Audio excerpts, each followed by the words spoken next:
Succes! Mulțumesc!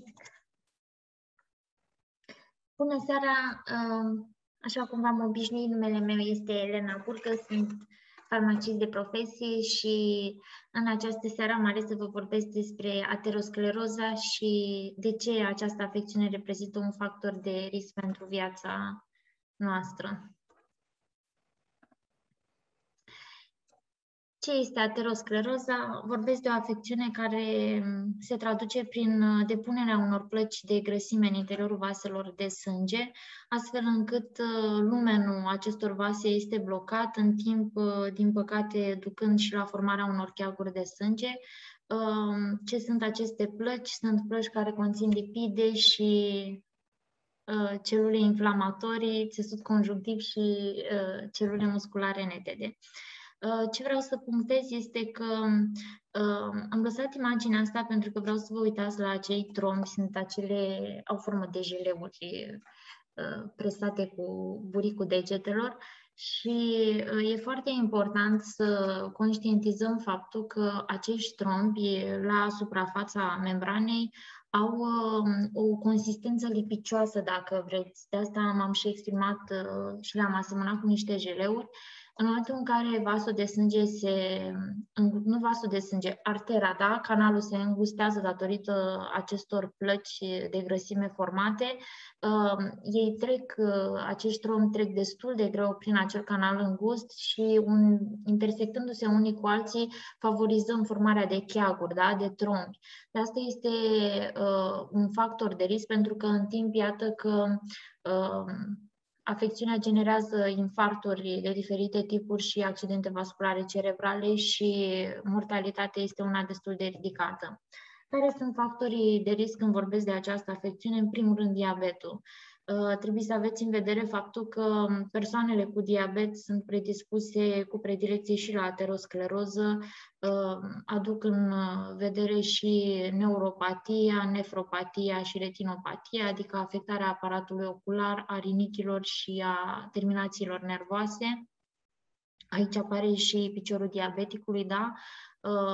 Știm că cei care au diabet se vindecă extraordinar de greu atunci când țesutul, da? Epidermal se vindecă foarte greu în momentul în care suferă o rană și asta datorită neuropatiei care se instalează.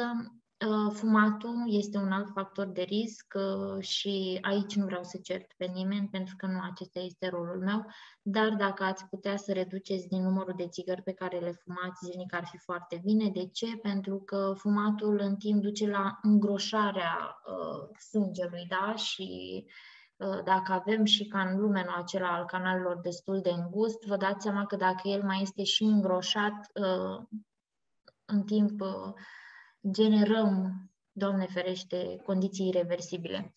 Sedentarism, în momentul în care nu facem mișcare, știu eu, avem un stil de viață sau poate un loc de muncă, da, care ne obligă să stăm pe scaun mai mult de 4-5 ore, vă recomand la fiecare 2 ore să vă ridicați 10 minute și să faceți puțină mișcare, da? Mișcare înseamnă să mergeți 5 minute dintr-un loc în altul, să faceți, știu eu, exerciții care să nu vă pună penibil față de cei din jur. Dislipidemiile, aici, desigur, am pus în paranteză faptul că vorbesc de boli ce afectează producția și metabolismul grăsimilor. De ce? În momentul în care există concentrații foarte mari de colesterol, este clar că acel colesterol se va depune în interiorul vaselor, în interiorul arterelor și venelor. Da?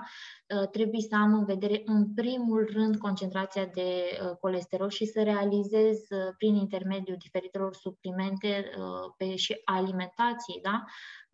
Să echilibrez valorile de colesterol, cele două fracțiuni, fracțiunea bună și cea rea, LDL-ul fiind cea care mă interesează cu predilecție, da?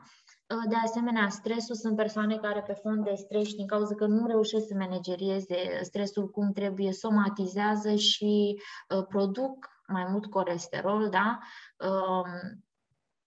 atunci activitatea enzimei HNG coenzima este intensificată și se produce mai mult colesterol, da? Nu mai elimine colesterolul cum trebuie. Un alt factor de risc este hipertensiunea arterială. De ce? Pentru că vasul acela de sânge, în momentul în care eu am o presiune sanguină destul de ridicată, da? Grăbesc circulația celulelor componentelor sângelui prin canal, dar dacă el este îngust și există și vasoconstricție, este clar că acolo nu fac decât să favorizez din nou formarea trombilor, da?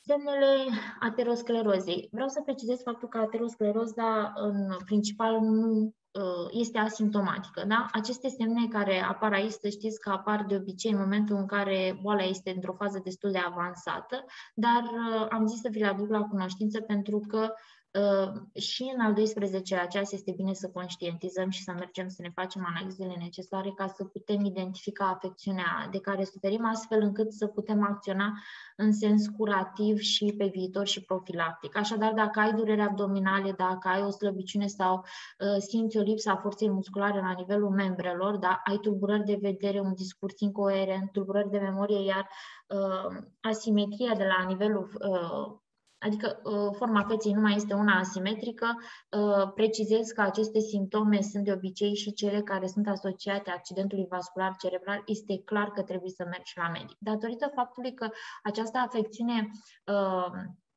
țintește arterele și venele din corp, durerile sunt fie la nivel abdominal, da, fie îmi poate afecta artera renală și atunci clar voi descinde către o insuficiență renală, da? Durerea sau presiunea în piept în momentul în care arterele aparatului cardiovascular sunt afectate, da? Durere la nivelul picioarelor în timpul mersului, dacă vorbesc de venele de la nivelul membrelor inferioare, da?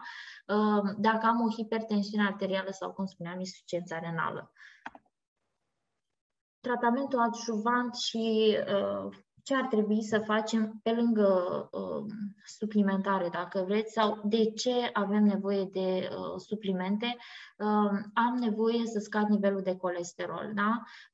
Scad fracțiunea LDL-ul și cresc HLDL, da? Foarte important, ele trebuie să se afle în echilibru, să nu vă lăsați păcăliți de foarte multe suplimente care scad foarte bine, scade LDL-ul, nu știu dacă foarte mult, scade LDL-ul și nu cresc dar într-adevăr prea puține reușesc să crească fracțiunea bună, ele trebuie să existe în echilibru, da? Deci nu trebuie să exacerbăm nimic, să eliminăm ceva prea mult sau prea puțin.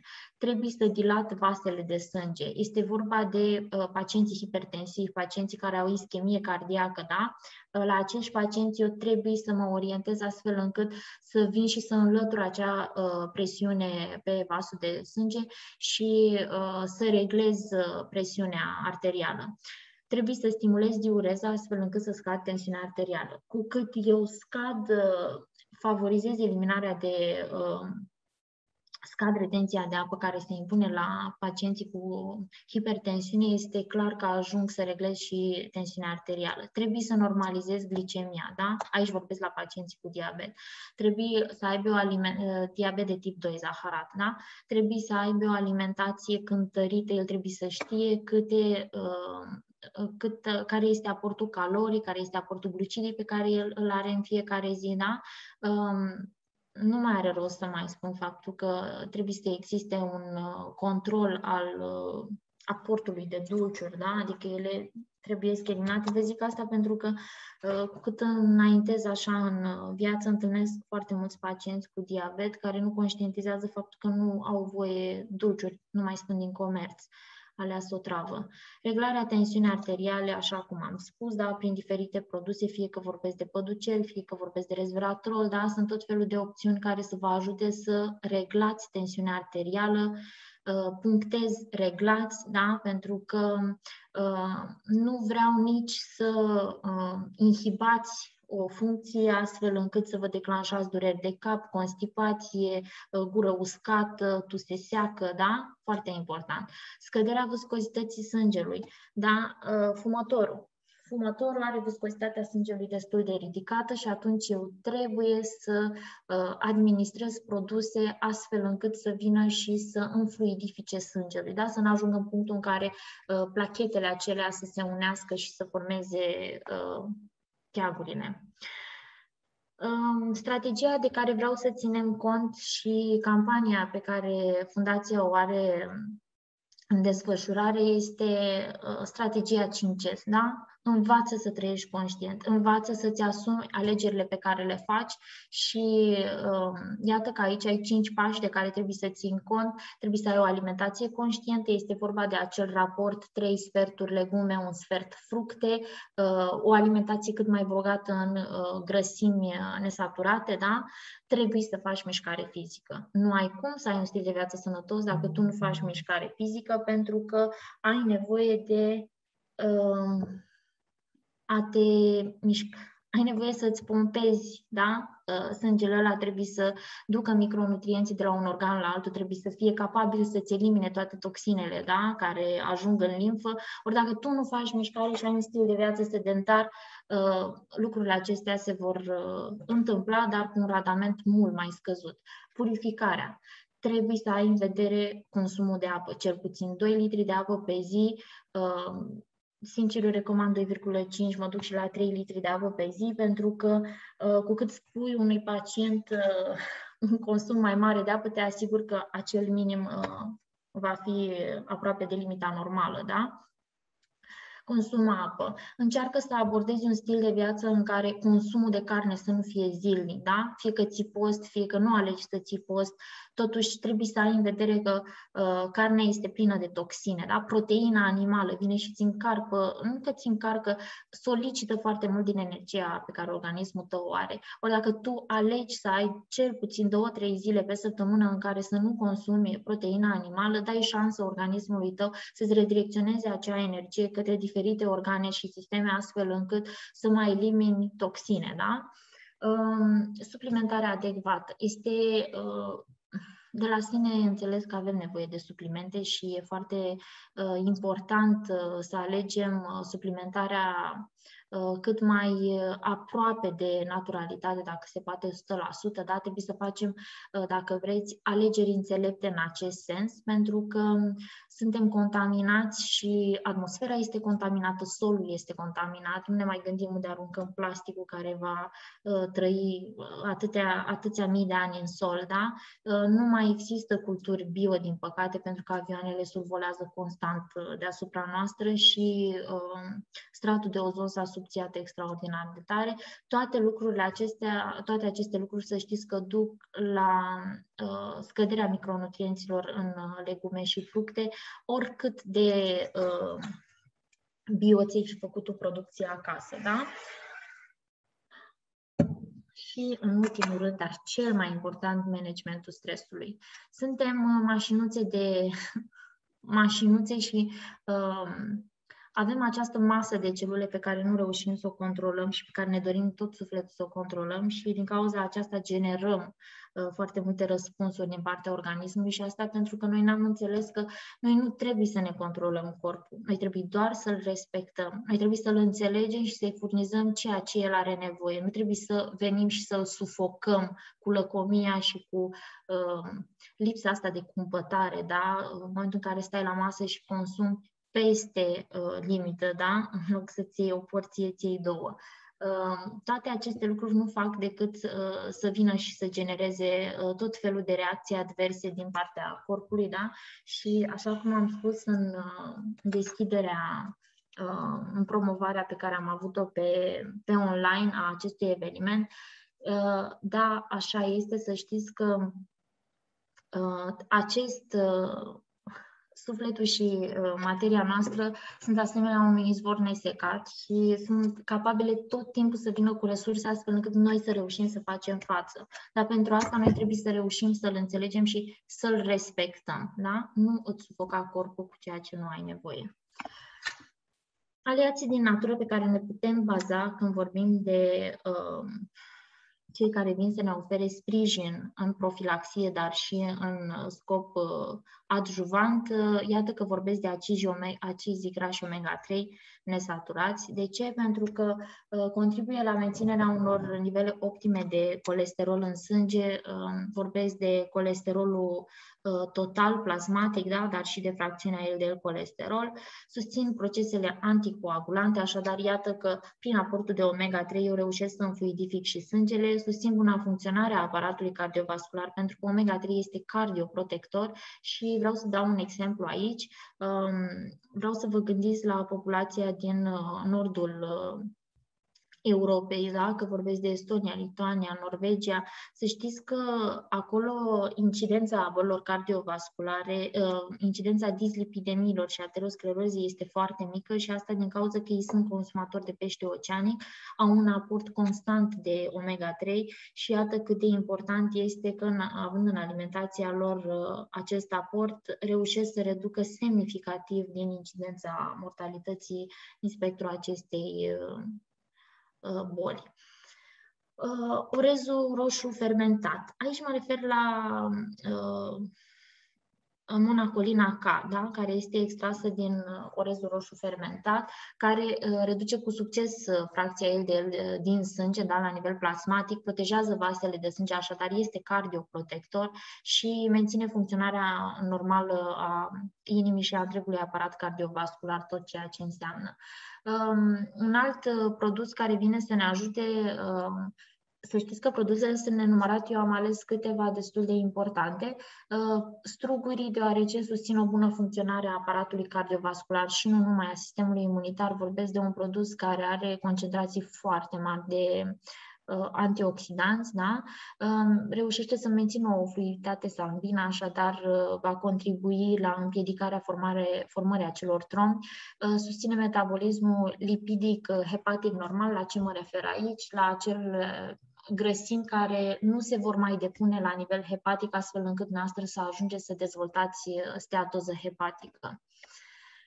În momentul în care vă orientați către suplimentare pentru a fi adjuvante și a acționa în mod profilactic, așa cum spuneam, alegerea trebuie să fie una înțeleaptă și în acest sens trebuie să țineți cont de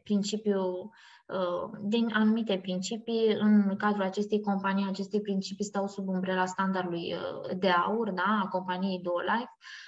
Este vorba de zero conservanți. În momentul în care tu alegi să vii și să înghiți un produs, fie că este sub formă de capsulă, fie că este sub formă lichidă, să te asiguri că acel produs nu are conservanți, să te asiguri că tu nu-i dai organismului tău și mai multă muncă, da? Pentru că acei conservanți, el îi identifică ca fiind ceva nefiresc, pe care trebuie să îi metabolizeze și să-i depună pe diferite organe, articulații sau foarte greu să elimine. Foarte mulți din acești conservanți se depun la nivelul mucoasei intestinale și ajungi după 5-6 ani să dezvolți sindrom de colon iritabil și să nu știi de ce. E doar un exemplu, să știți că, din păcate, afecțiunile pe care le dezvoltăm în timp din cauza acestor conservanți sunt nenumărate. Să nu aibă organisme modificate genetic, da? Așa cum am precizat și la conservanți, organismul nostru este o masă de celule și vreau să vă gândiți că fiecare celulă are creierul ei extraordinar de deșteaptă. Ea știe când eu îi dau ceva ce nu aparține naturii. Da? Când eu am venit cu ceva modificat, cu ceva sintetizat, cu ceva alterat, da? Exemplu foarte clar este în momentul în care tu mănânci ceva stricat. Da? Organismul tău imediat și-a dat seama că ceva nu este ok. Din păcate, deoarece acolo implică și un agent patogen, manifestările sunt vizibile. Dar nu ar trebui să plecați pe departe nici de organisme modificate genetic, pentru că chiar dacă manifestarea nu este una la vedere, să știți că organismul știe că i-ați dat ceva ce el nu are nevoie și nu faceți decât să-l obosiți, în timp generați foarte multe alterări și modificări la nivel celular pe care nu vi le doriți și este bine să le evităm. Nu consuma produse care au organisme modificate genetic. Încearcă să te interesezi de sursa materiei prime, să fie una cât mai naturală, da? Să fie cât mai bio, cât mai nealterată, să fie una cât mai sălbatică, dacă vrei, da? Acolo unde unul nu prea a reușit să pătrundă, pentru că realitatea este că noi unde reușim să cucerim și stricăm. Un alt principiu, aici vorbesc despre produsele care sunt lichide, da? Sunt îmbuteliate în sticle de uz farmaceutic, este o sticlă închisă la culoare, neporoasă, fără plumb, da? Capabilă să izoleze conținutul sticlei de variații de temperatură, de umiditate, da? Foarte important este că în momentul în care deschideți sticla, da, conținutul trebuie agitat înainte de a deschide sticla, nu puneți gura pe ea, pentru că dacă nu au conservanți, este clar că în contact cu microflora din cavitatea bucală sau cu bacteriile de pe buricul degetului, dacă atunci când desfaceți te atingeți cu buricul degetului, produsul va fermenta, da? Și atunci nu va mai fi viabil și ați arunca banii pe geam, pe care oricum îi aruncăm, asta este realitatea, dar să încercăm, când vorbim de sănătate, să fim mai consecvenți. Se ține la frigider după desfacere și ele au fost gândite din punct de vedere al volumului, astfel încât să vă ajungă pentru o lună, pentru cel mult o lună de tratament, asta ca să nu aruncați din produs, da? Produsele acestea sub formă lichidă sunt îmbuteliate prin metoda IHHP, este vorba de Innovation High Hydrostatic Process, se referă la faptul că se folosește o presiune de peste 1000 de bar, o temperatură foarte joasă și asta pentru că și-au dorit să păstreze calitățile senzoriale și nutriționale ale principiilor active intacte, da? Să nu fie alterate printr-o metodă de procesare convențională. Și ultimul principiu, dar nu cel mai puțin important, toate sunt la fel de importante, este vorba de faptul că componentele sunt complete. Se referă la faptul că se păstrează fondul biologic al principiului activ. În momentul în care îți dorești să mergi și să formulezi un produs care să conțină în principal un anumit component, nu te duci și cumperi de la un furnizor, un distribuitor, vitamina C, nu iei acid ascorbic, nu iei vitamina C extrasă din măceș și atât, da? Ei folosesc toată planta și astfel își păstrează toate componentele de care vitamina C are nevoie ca să aibă o biodisponibilitate maximă și beneficiile terapeutice să fie multiple, da? Vorbesc în cazul vitaminei C de polifenol, de aminoacizi, de carotenoide, de minerale, de complexul de B-uri, da? Tot ce are nevoie vedeta. Intrăm așadar în produse și nu pot să deschid prelegerea despre suplimente fără să vorbesc despre setul de zi și de noapte și asta deoarece vorbesc de un produs, cu toate că sunt două sticle, este bine să-l percepeți ca fiind un singur produs care ține cont de ceasul biologic al corpului și vine și îl ajută pe timp de zi cu ceea ce are nevoie și îl completează pe timp de noapte pentru a se putea regenera din punct de vedere celular și nu numai. Iată că vorbesc de un set care vine și te stimulează pe partea de sistem imunitar, susține buna funcționare a proceselor antioxidative, buna funcționare a aparatului cardiovascular, reglează sistemul hematopoietic, da? Vine și îl completează acolo unde este cazul, o bună funcționare a aparatului cardiovascular, scade fracțiunea rea de colesterol, te ajută pe partea de susține buna funcționare a detoxifierii hepatice, buna funcționare a aparatului biliar, da? Îți asigură aportul de energie de care ai nevoie pe timpul zilei și relaxarea de care avem nevoie pe timpul nopții ca somnul nostru să fie unul odihnitor.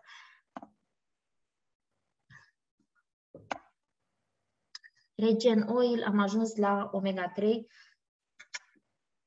Și nu numai, și aici,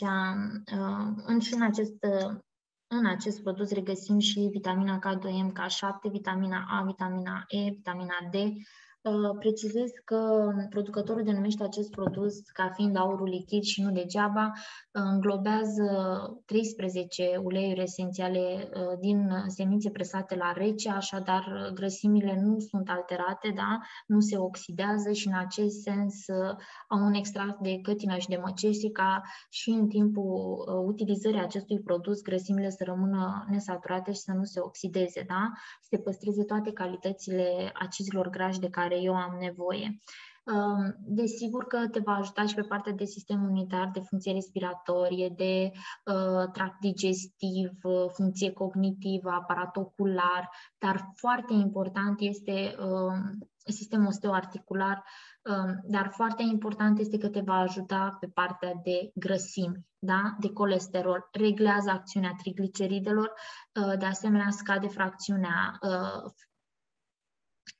LDL colesterol, da? Și crește destul de semnificativ HDL colesterolul. Ca și mod de administrare, 5 ml pe zi sunt suficienți, deoarece raportul între omega-3-6 este între 1,1 și 1,5, poate fi administrat și la copii începând cu vârsta de 3 ani. Spun asta pentru că să știți că ateroscleroza, studiile atestă faptul că este o boală cu care ne naștem. Da? Prin alegerile pe care le facem de zi cu zi și mă refer la alegeri nesănătoase, da? Optăm pentru un stil de viață nesănătos prin prisma faptului că mâncăm fast food, ne culcăm foarte târziu, dormim 3 ore, suntem foarte stresați, fumăm, bem foarte multe băuturi carbogazoase bogate în calorii, consumăm foarte multe dulciuri, dezvoltăm această afecțiune pe care o descoperim la 30-40 de ani, poate chiar mai târziu să sperăm. Dar având în vedere incidența copiilor, da? Care au acest stil de viață, au abordat și și-au însușit ca fiind, nu știu dacă și-au însușit, poate și din cauza faptului că nu am reușit să acordăm atâta atenție și să conștientizăm importanța pe care aceste alegeri alimentare o au în viața noastră, să știți că e trist să vedem copii cu ateroscleroză, da? Trag un semnal de alarmă, ateroscleroza înseamnă infarct de miocard, înseamnă accident vascular cerebral. Nu este o afecțiune pe care să-ți dorești să o fentezi, da? E foarte importantă prevenția, este foarte importantă profilaxia, fă tot ce stă în putința ta ca să nu ajungi să ai această afecțiune, da? Fă mișcare, consumă lichid oil, da? Regen-oil, 5 ml seara, fie în salată, fie consumat ca atare, nu trebuie să fie gătit, da? Are, desigur, și concentrații foarte bune de antioxidanți, așa cum am spus, vitamina A, vitamina E, vitamina D. Antioxidanții ajută la curățarea vaselor de sânge, sunt capilaroprotectoare, da? Prodeacid, iată încă un produs foarte important. De ce? Pentru că are extractul de vinete, are extractul de struguri pe care i-am menționat anterior. Toate aceste, și nu numai, să știți că principala acțiune a produsului este de a regla echilibrul acido-bazic, dar în aceeași măsură vă ajută și pe partea de colesterol, da? Să vă reglați colesterolul și să reușiți să ajungeți la o alimentație cât de cât sănătoasă, pentru că dacă ați ajuns în punctul în care aveți ateroscleroză, ați ajuns în punctul în care aveți o aciditate la nivel gastric, da? Sunteți e posibil să vă regăsiți printre acei pacienți care, prin prisma alegerilor în ceea ce privește consumul de carne sau fast food, au generat o aciditate destul de mare la nivelul mucoasei gastrice și atunci ai nevoie de acest produs. De asemenea, aduc în vedere și faptul că are această proprietate de a lega metalele grele și de a le elimina, da? Se realizează și o curățare a organismului și susține buna funcționare a tractului digestiv. Ca să vorbim și de alți prieteni din natură care vin și ne ajută pe această parte, iată usturoiul. Usturoiul este un tezaur, da? Este un tezaur care are atâtea principii active și atâtea componente extraordinare, pe care noi prea puțin îl folosim și e păcat și asta pentru că, iată, favorizează normalizarea nivelurilor de colesterol din sânge, protejează vasele de sânge, deci este capilarul protector, astfel încât să nu aibă loc acele fracturi, rupturi la nivelul arterelor și tu să ajungi în punctul în care să dezvolți cheaguri, să se rigidizeze vasele de sânge, foarte important, menține o tensiune arterială în parametri normali, limitează acumularea de grăsimi la nivel hepatic, iată că produsul produsul previne de asemenea și steatoza hepatică, da? De asemenea, are un conținut foarte mare de flavonoide care au un caracter antioxidant, ceea ce înseamnă că susțin sinteza de la nivel hepatic al colesterolului, deci se va elimina colesterolul total și LDL-colesterolul de la nivel hepatic, astfel încât să nu se acumuleze, da? Ciupercile rei și shiitake au în compoziție beta-de-glucanul, care limitează absorbția lipidelor de la nivel intestinal, susțin o presiune arterială normală, mențin un nivel normal al colesterolului plasmatic total și al LDL-colesterolului. Da? De asemenea, sunt foarte bune adaptogene. Da? Deci dacă vorbesc de un pacient care și pe fond de stres generează această creștere de colesterol în organism, este foarte, foarte important să-ți administrezi un produs pe bază de ciuperci asiatice din speța aceasta și asta pentru că vei reuși să acționezi pe mai multe planuri. Florile de hibiscus, altă componentă care conține foarte mulți antioxidanți. Ce face? Contribuie la scăderea tensiunii arteriale, ajută reducerea colesterolului, la controlul greutății și la o bună funcționare a detoxifierii hepatice. De ce am pus controlul greutății? Pentru că un alt factor de risc implicat în diabet, în hipertensiune arterială, în dislipidemie și în ateroscleroză este obezitatea, da? Trebuie să încerci să ai un control al greutății optime. Cu cât te apropii mai mult de o greutate corporală normală, cu atât scazi nivelurile acelea de colesterol și incidența dezvoltării celorlalte patologii menționate anterior. Procolterolul, iată, acesta este un produs care conține și extractul de usturoi și ca în imagine, foarte sugestivă această imagine, pentru că așa vă pot explica de ce este important să țin cont de mai mulți factori în momentul în care eu vin și administrez produse. Nu trebuie să merg unilateral, trebuie să țin cont de mai multe criterii, de mai multe aspecte.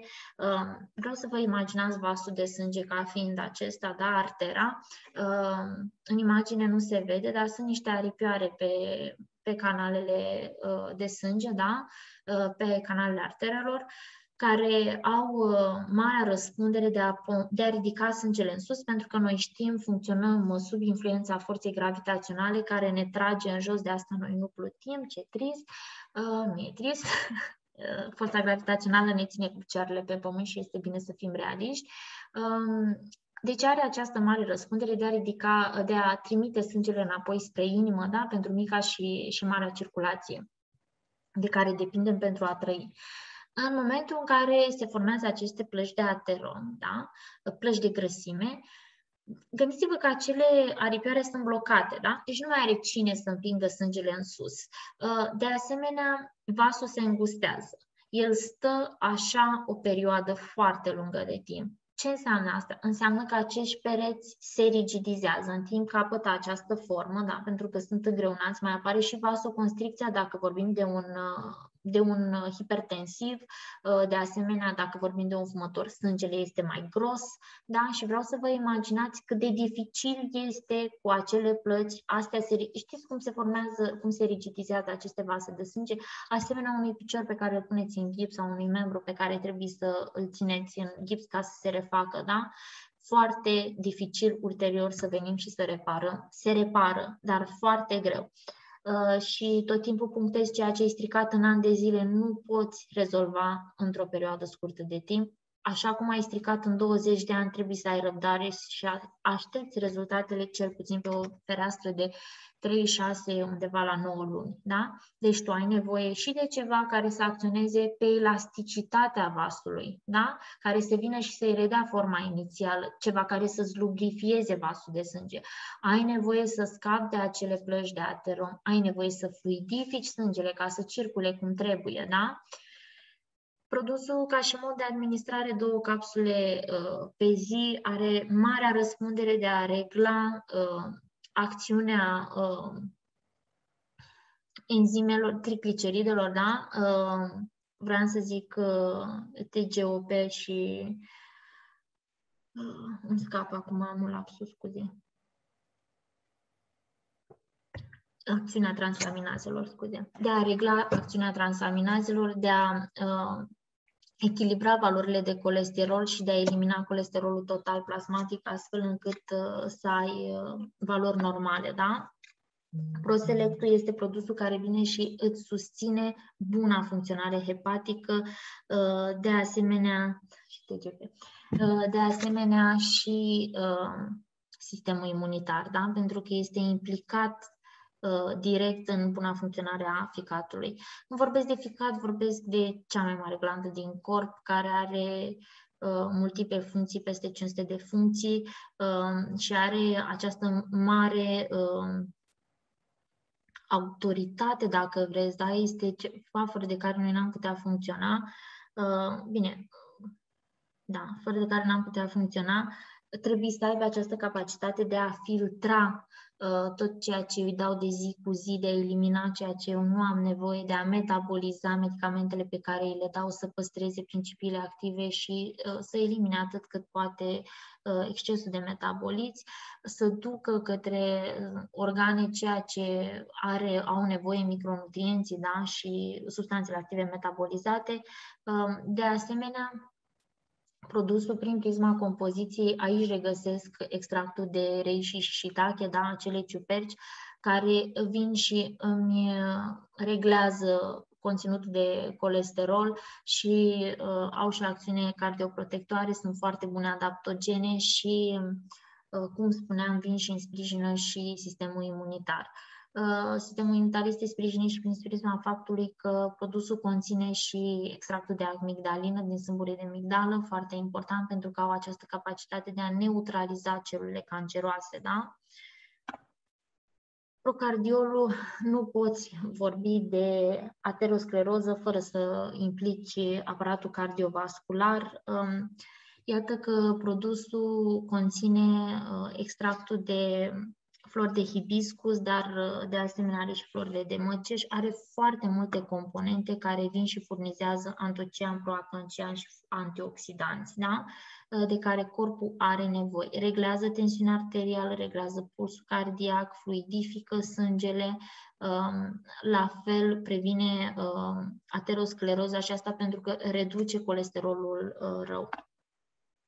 Clorofilă, deci nu ai cum să vorbești de orice cură, pentru orice afecțiune trebuie să înceapă cu o curățare. Da? Nu ai cum să vii și să construiești dacă tu nu ai o bază, o fundație cum trebuie și asta pentru că e posibil ca ceea ce clădești să se năruie într-un timp destul de scurt, să nu obții beneficiile pe care ți le-ai dori și să realizezi că ai investit prost în tratamentul tău.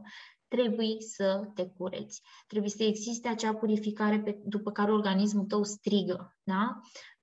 Clorofila, pe lângă clorofilina, da? Este cea răspunzătoare de denumirea produsului energie lichidă, da? Este sângele plantelor, vine și alcalinizează sângele și nu numai, susține o activitate normală a sistemului hematopoietic, de asemenea este protector al sistemului cardiovascular, susține o bună funcționare a tractului intestinal și ajută detoxifiarea și eliminarea metalelor grele și a toxinelor. Ca și mod de administrare, precizez la acest produs că se începe cu 10 ml timp de 10 zile și abia ulterior treceți pe 20 de ml a se dilua într-un pahar cu apă, da? Și asta pentru că e posibil să aveți un consum de apă adecvat, eu nu am de unde să știu asta și atunci ca să mă asigur și să previn alte intemperii, vă recomand să-l consumați diluat cu apă. De asemenea, dacă sunteți consumatori de carne, vă recomand o pauză de la ultima masă de carne de cel puțin 2-3 ore, da? Nu luați în același timp, pentru că datorită pH-ului e posibil să experimentați un disconfort la nivel abdominal. Așa cum spuneam, trebuie să ai în vedere elasticitatea vaselor de sânge, un produs care să vină și să acționeze și ca un capilaroprotector, să vină și să descarce masa aceea de celule de radical liber. Da? Vorbesc de un antioxidant, vorbesc de vitamina C.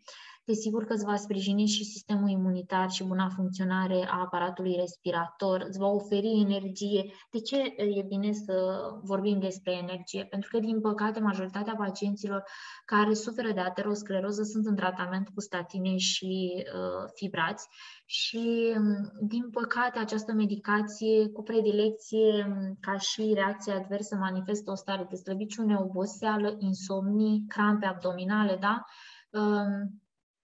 Ai nevoie de ceva care să vină și să te regleze pe partea asta, da? Ai nevoie de vitamina C. Ca și mod de administrare, între 25-50 de ml pe zi, doză unică, te va proteja, așa cum spuneam, împotriva radicalilor liberi, dar cel mai important este că este capilar vasoprotector, da?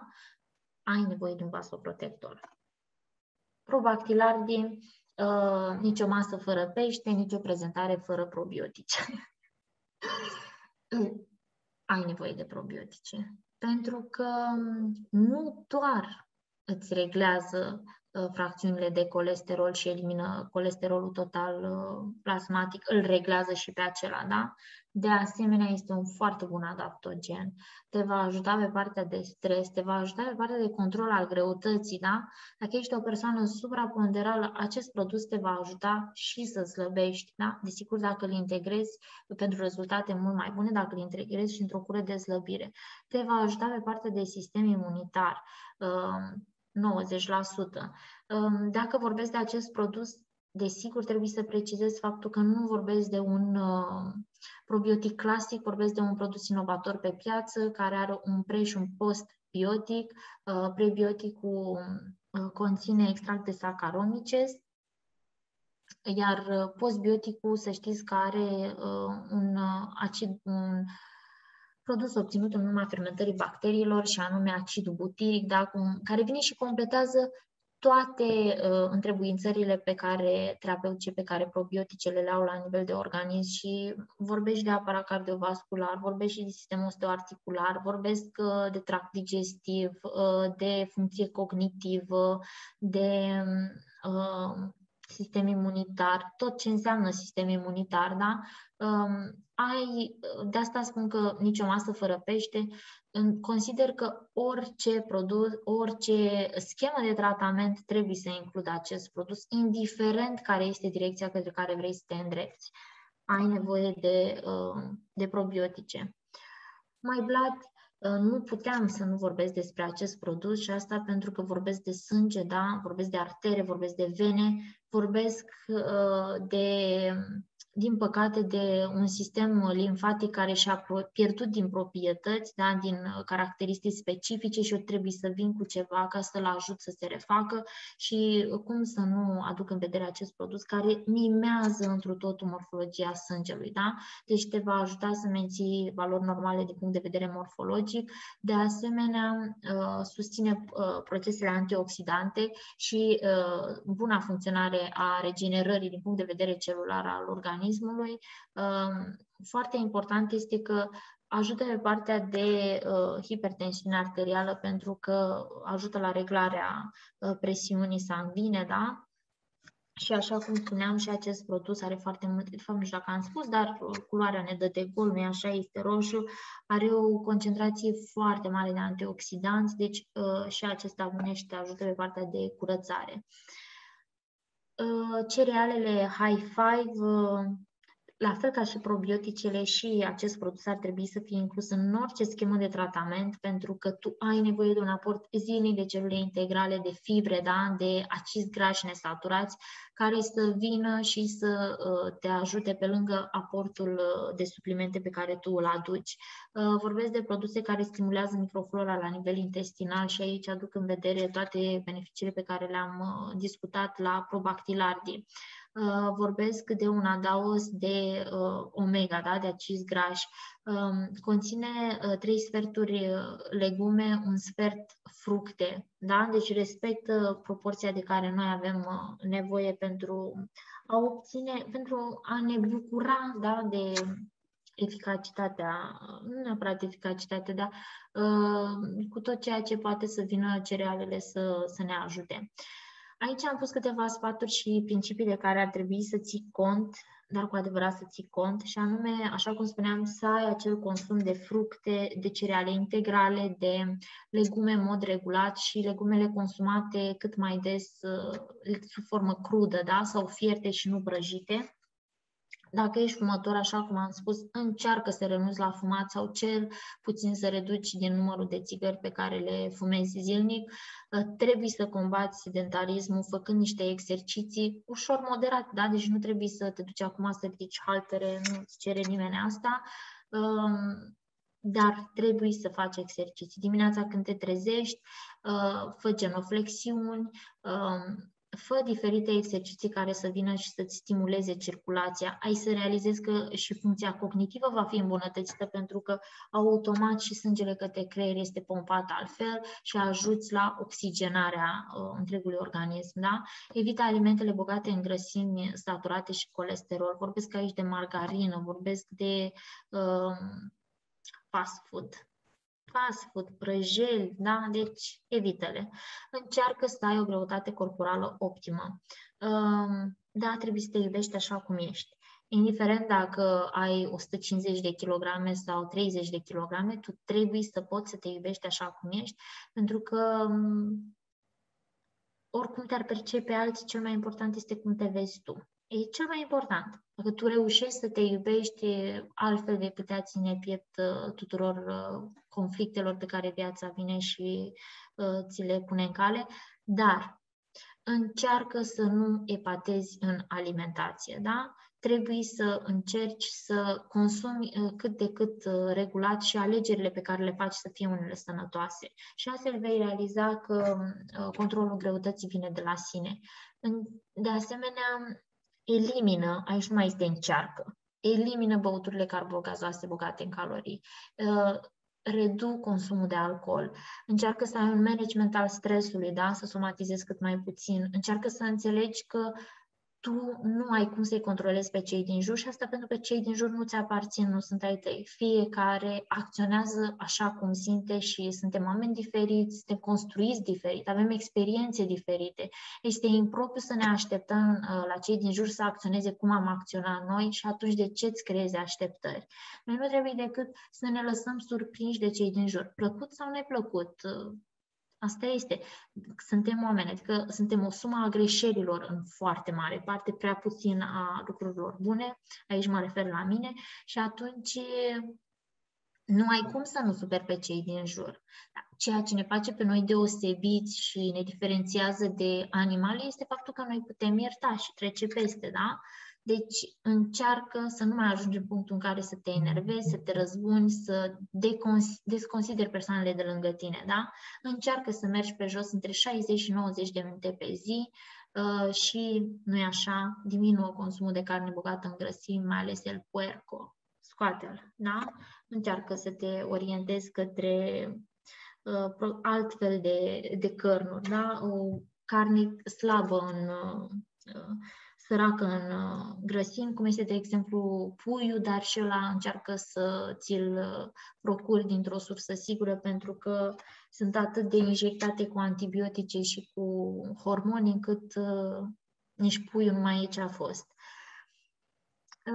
Aceasta a fost prezentarea pentru această seară. Am lăsat ca imagine de final slide-ul cu campania pe care fundația o are în desfășurare, da? I Live Consciously, și asta pentru că trebuie să fim conștienți de ceea ce decidem, de ceea ce facem și să avem în vedere să nu treacă o zi fără să fi dăruit ceva, oricât de puțin, oricât de nesemnificativ, orice este mai bine decât nimic, da?